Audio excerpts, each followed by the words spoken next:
আসসালামু আলাইকুম, সবাই কেমন আছেন? ইনশাল্লাহ আপনাদের দোয়ায় আমিও অনেক অনেক ভালো আছি। আজকে আবারও নতুন করে আরেকটি ভিডিও নিয়ে আপনাদের সামনে আমি উপস্থিত হলাম।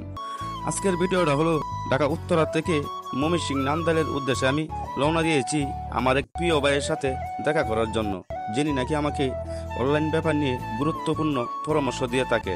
এই পাকে চিন্তা করলাম আমি একটু একটু করে কিছু ভিডিও ধারণ করি, একটি ব্লগ ভিডিও যেন আপলোড দিতে পারি। তো একটা সময় বালুকা বাস স্ট্যান্ডে এসে আমাদের গাড়িটি নষ্ট হয়ে যায়। তখন আমরা গাড়ি লদবদল করে অন্য একটি গাড়িতে উঠে যাই।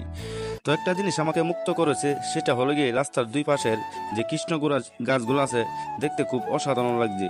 একটা সময় আমি বাসে ঘুমিয়ে গেলে আমার বড় ভাই আমাকে জাগিয়ে তোলে যে এসে বললাম আমরা ত্রিশাল বাস স্ট্যান্ডে।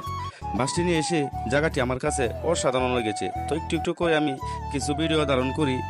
তো একটা সময় আমরা কিছু লাঞ্চ করে নিব। লাঞ্চ করতে গিয়ে একটি ঐতিহ্যবাহী খাবার পেয়ে যাই, সেটা হলো গিয়ে যেটা আপনারা চিনে থাকেন শীতল পিঠা হিসাবে ও পুলি পিঠা। তো ওখান থেকে কিছু খেয়ে রওনা দিয়ে দিব আমরা নান্দাইলের উদ্দেশ্যে। তো এখানে এসে একটা জিনিসের মান খুবই খুঁজে পেলাম, সেটা হলো গিয়ে পান।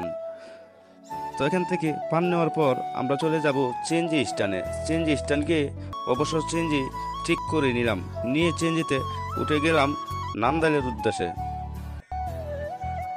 তো নান্দাইল যাওয়ার উদ্দেশ্যে রাস্তার দুই পাশে কৃষকেরা যখন কাজ করতেছে, নিজের কাছে দেখতে খুবই ভালো লাগলো, দেখতে খুব অসাধারণ লাগলো।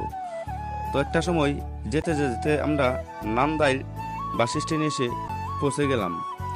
পৌঁছে যা দেখতে পারলাম বর্তমান সমাজের বাইরের একটি জিনিস তরমুজকে আমি কিছু ভিডিও ধারণ করে নিলাম। তো দেখতে পাচ্ছেন কৃষকেরা কিভাবে কাজ করতেছে, দেখে আমার কাছে খুব ভালো লাগলো জিনিসটি। আমার প্রিয় ভাই আমার মোবাইলটি চেক করতেছে আমার আইডির কি পজিশনে আছে বা কতটুকু আমি উন্নত করেছি। তো ভাইয়ের মন মানসিকতা খুবই ভালো। তো ভাইয়ের ক্যামেরাম্যানকে